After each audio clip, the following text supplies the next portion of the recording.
आयु के नहु छत्रवध रजी रंग अनेनाई पांच हुए। छत्रवध के पुत्र सुहोत, सुहोत के काश रश्मद हुए, रश्मद के सुनक और सुनक के पुत्र सौनक ऋषि हुए। सौनक के इसी वंश में महातेजस्वी दिवोरास ऋतध्वज हुए। ऋतध्वज के विवाह हुआ मंदालसा के साथ। मंदालसा के साथ जब विवाह हुआ तो उन्होंने शर्त की थी कि जो भी हमारे पुत्र होगा उसको हम पढ़ाएंगे लिखाएंगे। ऋतध्वज ने कहा ठीक है। पहला बेटा पैदा हुआ, उसको ज्ञान प्रदान कर दिया, वो बाबा बन के चला गया। दूसरा पुत्र पैदा हुआ, उसे भी ज्ञान दे दिया, वो भी बाबा बन गया। तीसरा पुत्र हुआ, उसे भी ज्ञान प्रदान कर दिया, वो भी महात्मा बन गया। चौथा पुत्र अलग पैदा हुआ। अब इधर ने विचार किया हमारा शरीर तो बूढ़ा हो गया, आगे बच्चे होंगे कि नहीं होंगे, और अब कहीं ये भी बाबा बन गया तो मेरे साम्राज्य का क्या होगा? संतान नहीं होगी तो हमें ये सब किसके लिए कर रहे हैं? देवी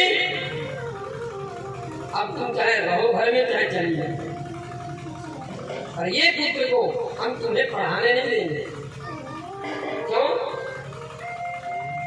मंदालसा ने पूछा ऐसा क्यों? हमने कौन सा गलत काम किया, कौन सा अपराध किया? ऋतध्वज ने कहा कि तुमने 3-3 बच्चों को बाबा बना दिया, घर में कोई रहेगा नहीं, बुढ़ापे में कौन तुम्हारा सहारा बनेगा? अभी अंतिम बालक है, खैर बच्चे होंगे कि नहीं होंगे, ये भी बाबा बना दोगे तो फिर क्या होगा? संसार में सबसे कड़वा सत्य यही है कि बेटा घर में रहे चाहे जुआ खेले, घर में ही रहे चाहे रोज नाली में गिरे दारू पी करके, पर रहे वो घर में। कोई ऐसा बिरला ही हजारों लाखों में होगा जो ये चाहता होगा कि हमारा पुत्र महात्मा बन जाए, चाहे दारू पिए, चाहे प्रस्तिगामी हो जाए, चाहे जुआ खेले, चाहे चोरी करे, रहे घर में, बाबा न बने। अब क्या होता? मंदाल सारे का ठीक है, तुम यही चाहते हो ना कि तुम्हारा पुत्र घर में रहे, घर में ही रहेगा, पर पढ़ाएंगे हम इसे राजनीति पढ़ाएंगे, अर्थनीति पढ़ाएंगे, सामदंड भेद की नीति का उपदेश करेंगे, लेकिन पढ़ाएंगे फिर भी हम ये गुरुकुल में पढ़ने नहीं जाएगा।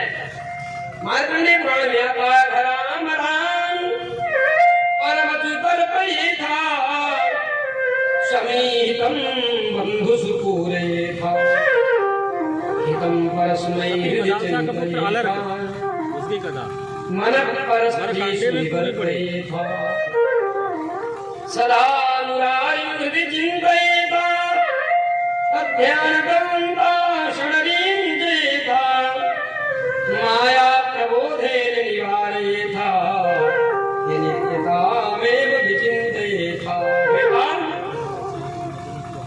पर्वों में ब्राह्मणों को तुम भोजन करा के तृप्त करना, कर्मानुसार यज्ञ इत्यादि करते रहना, बंधु बांधवों की इच्छा को पूर्ण करना और हृदय में सबकी भलाई की चिंतन करते रहना। संसार में पशु पक्षी कीट पतंग से लेकर मनुष्य जीव जंतु सबकी भलाई की अपने हृदय में भावना रखना। और बेटा पराई स्त्री को कभी अपने चित्त में जगह मत देना।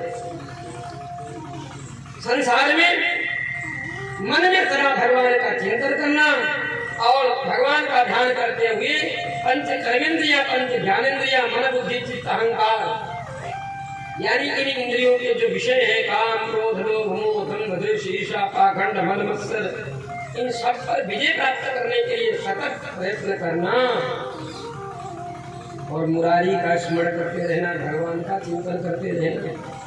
और बेटा इस प्रकार तुम करते रहना। एक ताबीज बनाया और ताबीज में 1-2 मंत्र लिख करके बांध दिया। पुत्र जब संसार में कभी तुम्हारे जीवन में कोई ऐसी आपत्ति विपत्ति आए तब इस ताबीज को तुम खोल कर पढ़ जरूर लेना। मंदालसा ने मधु उपदेश कर दिया जिसकी आवश्यकता। समय आया, दोनों पति पत्नी विरक्त होकर घर से चले गए। तीनों भाइयों को उपदेश के दिया था मंदालसा।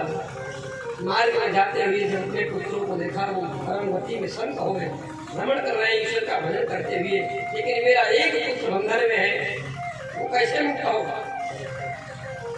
अब उस पर जो कोई विपत्ति आए तभी तो वो ताबीज खोलेगा। तो अपने पुत्रों से कहा, बेटा अब तुम्हें एक काम करना पड़ेगा, हम लोग तो बन जा रहे हैं, अब तुम्हारे ऊपर तुम्हारे छोटे भाई की मुक्ति का जिम्मेदारी है। तुम ऐसा करो कि उसके ऊपर चारों तरफ के राजा आक्रमण करें, ताकि उसके बता हुआ ताबीज जो है उसके ऊपर सके। भाइयों ने जा जा करके अड़ोसी पड़ोसी राजाओं को समझाया कि एक काम करो, इस समय इसके भाई भी नहीं, अकेला है, पिता भी नहीं, बन चले गए, इस समय आक्रमण करके इसका